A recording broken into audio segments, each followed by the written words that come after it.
In this video, I'll show you how to quickly and easily find your Twitter page link and format it properly from the app. First, open the Twitter app and give it a moment to load.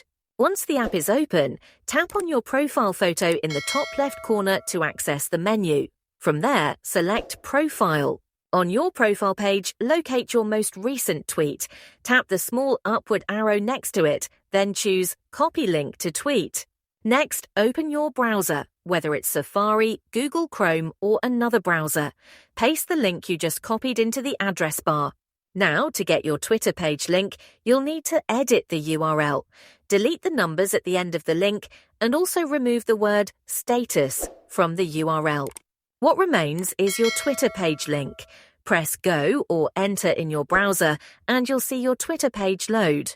If you want to share this link with someone, simply copy and paste it wherever you need. If this video was helpful, please give it a thumbs up and don't forget to subscribe for more simple tips and tricks.